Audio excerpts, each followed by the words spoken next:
right, happy Wednesday, everyone. Yeah. All right, and just like Kathleen said, I'm going to bring the doom and gloom. In fact, actually, if people look at my little cufflinks, I have a D and a G. It could be David Greco, but I like to see doom and gloom. So actually, what I want to talk about today is a little thing, what are the things that are actually stopping our nonprofits from achieving the impact and the outcomes that we all want to see? And what are some of the systemic issues that are happening out there in our sector, and how are some ways that philanthropy can respond and help to change that situation? And so I'm actually going to first talk about what we call the doom loop. And where this really starts for nonprofit organizations, it really starts with the funding dysfunction. We have funding that doesn't cover the cost of our program delivery. We have funding that is overly restrictive, that's inflexible, that's not adaptive. We have funding that focuses on outputs, not outcomes. And what does this happen to do? Then what are the consequences to the actual individual nonprofit organizations? Well, the first thing that we see is that we see this issue of around liquidity and a liquidity crisis. According to the studies that we've done here in California, 56% of nonprofit organizations have 90 days of cash or less. Right? 25% have less than 30 days. 8% have 0. And when you looked at critical needs organizations, safety net groups serving low-income communities, 66% have less than 90 days of cash. What's your life like as an executive director if you have 2 weeks of cash? Are you sitting around thinking about long-term strategic outcome measurement, attending leadership retreats, right? No. You're not sleeping at night. You're trying to figure out how to balance payroll. You're trying to figure out which vendors you have to pay, which ones you can hold off. You may be asking senior staff, can you hold off cashing that paycheck until that check from the donor arrives? That's what your life is like. That's what your finance director, your treasurer on your board, that's where they're spending their time. Then what also happens is we have this, because we are not investing in the infrastructure and capacity of our nonprofits, we have this weakened infrastructure, limited capacity. We have executive directors of domestic violence shelters. They have to spend 2 days out of the week manning the crisis hotline, right? And of course, when the copier jams and breaks, who's fixing it? They are, right? And then they're out there, they're doing maintenance on their facilities. And if this is the situation that we find our leaders in, the leadership of our nonprofit organizations, they're trying to just keep the lights on and the doors open. They don't have the staff or the infrastructure or the capacity. We see that weakened infrastructure, limited capacity, becomes a barrier to outcomes. It becomes a barrier to impact that we're having out there. And I've talked to nonprofits across the state of California, across the country, and you hear all these stories. I was just talking to one leader, and they were talking about, that the reporting requirements that they had to do for this grant, that they actually calculated, it took them $8,000 to do the reporting. It was a $20,000 grant. And so when we're in these situations, what starts to happen is that the ability of these nonprofits then to actually meet the demand for the services that we're seeing, particularly when we're focusing on safety net organizations, what we call critical needs organizations, and particularly those serving low-income communities, right? And what we're seeing, a study came out in Los Angeles, and they looked at the health and human service organizations serving low-income communities. In particular, then, they also looked at communities of color, and what they saw that in communities where you had more than 40% African-American population, more than 50% of the nonprofits have shut their doors over the last 10 years. And when they've actually looked at certain census tracts, particularly in South LA, they're seeing that where the demand is the highest, there are actually no health and human service providers in those communities. And so we get into this cycle then, and what happens? Where do we place the blame? We say, do we say, as us as funders, we're the problem? As individual donors, as the government? No, we say nonprofits are inefficient and ineffective, right? You guys don't want to collaborate, right? You guys don't know how to manage volunteers.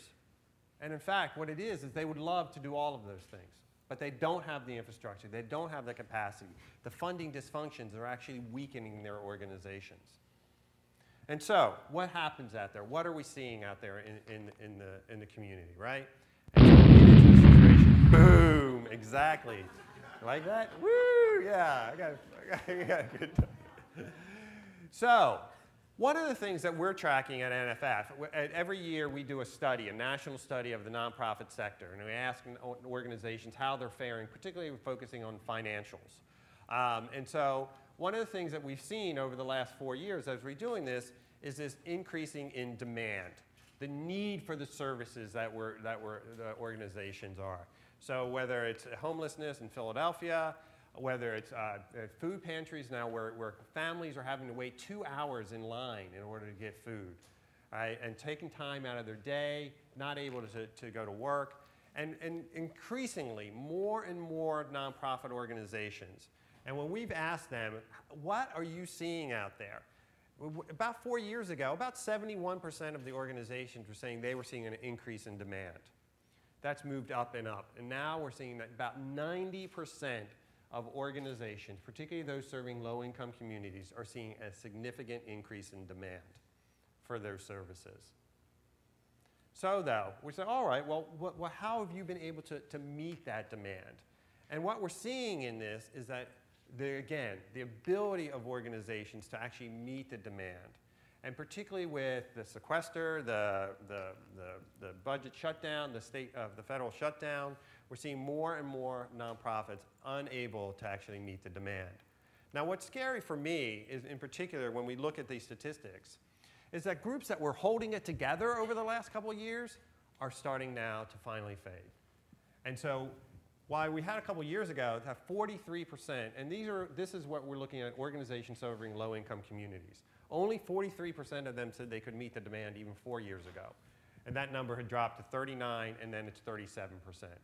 And when you actually look at safety net organizations in low-income communities, that number drops to 34%. So what does this mean? Increasing demand, inability for nonprofits to respond to that demand. And so it means more and more people are going unserved each and every year in our communities. So how can philanthropy respond? What can philanthropy do? So one of the things, though, we looked at is the idea, well, you guys could all give more money. Wouldn't that be nice? But what we're seeing is, up here, we looked at just the effect of the sequester, not even the federal budget shutdown, none of that. Just looking at the sequester, we looked at 3 federal agencies, right? Department of Health and Human Services, Department of Education, Department of Labor, and actually fourth, the Social Security Administration, and looked at the various programs that they have. And if we see that, the total cuts for 2013 alone, $62 billion. According to the Giving USA study, the total amount of foundation giving last year, $46 billion. So there is no way that private philanthropy is going to be able to offset the cuts. And this is just 3 or 4 federal departments.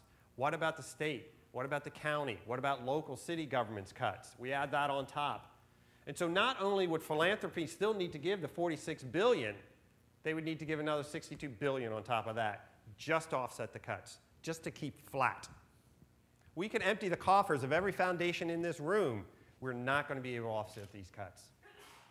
So if private philanthropy is not going to be able to respond on a dollar-for-dollar basis to the need we're seeing out there, what can we do? Well, we have 2 options. We can accept that we're going to have more hungry people. We're going to accept that we're going to have more homeless in our communities. We're going to have children going hungry, not being able to read. Or we can think about possibly doing something different. And we think about it, where could we go and get money? When we look at the nonprofit sector in the United States, total amount of revenue that comes into our sector is about $1.4 trillion. That sounds like a lot of money. However, when you compare that to the US capital markets, the private capital markets, $58 trillion. And if we go think about the global capital markets, $212 trillion. It's just like Pluto. We got deplanetized, right? We're not even a planet anymore. So the question becomes, well, gosh, if we could tap into that 58 trillion, right? And guess we don't need all of it. Give me 1/10 of 1%. 1/10 of 1% is $580 billion. all total U.S. giving to nonprofits last year was $300 billion. So if we could just find a way to pull some of that money over. And so what has come out in the last few years is all of this talk, social impact bonds, impact investing, program-related investments, mission-related investment, B Corps, pay for success, hybrid models. What's all this stuff talking about? All of it is ultimately ways that we can start to think about how we can tap into that $58 trillion to get a little bit of that money moving into the nonprofit sector. And so really, how can we think about incentivizing private investors, private equity, those private capital markets to invest in our nonprofit sector? And so as we start to think about this space, the promise of it, why people are getting all excited about it, is this, is ultimately, regardless, if we could have that 1.4 trillion that is the nonprofit sector, we could have the money that flows in there as efficiently as possible. Every foundation could give general operating support grants and no restrictions, no reporting requirements, no nothing. There's still not enough money in this pie. And we need to find a way to make it bigger. And so part of how can philanthropy help to both either ease and attract investors into this space. And so that ultimately, what we want to move to, oops, sorry, wrong one, that's my laser pointer, is more of an impact cycle, move out of the doom loop, right? We're really funding on outcomes, right? And now we have groups out there that are reducing recidivism rate, reducing underage drinking rates, reducing violence rates in their communities, and they actually don't get paid unless the rates actually drop. Outcomes-based payment, pay for success. But then also, we need to make sure that the nonprofit organizations, just like Karen was saying about volunteerism, that these are ready for that investment. This is a different way of funding, a different way of doing business. And so we need to make sure that the organizations are investment and capital ready. And that's a great way a lot of funders are starting how we can help support our nonprofits to play in this space. And then we have adaptive, innovative strategies that are focused on outcomes, outcomes, not just outputs. And ultimately then, we are seeing ultimately what we really want to do is have the increased impact and more people served. Because the biggest difference between the for-profit world and our nonprofit sector is this issue of risk. Because if a corporation like Starbucks goes out of business tomorrow, who pays the price? The investors who are now holding worthless stock certificates. They've lost their investment, right? They've paid the price. And why investors actually reap the rewards is because they bear the risk. Well, when a domestic violence shelter shuts its doors, who pays the price? The donors or the people who rely on their services? In the nonprofit sector, risk rolls down to those who are most needy and vulnerable in our communities. They are the ones that pay the price when a nonprofit organization shuts its doors. They are the one that bears the risk. And our work is to how can we ensure that those services continue to be provided and that the people who are served are in our communities. So our communities are healthy, vibrant places to live. And so ultimately, if we can move into this cycle, that instead of imploding, things are going to grow. We're going to have the impact and the outcomes that we want to see. Thank you very much. All right.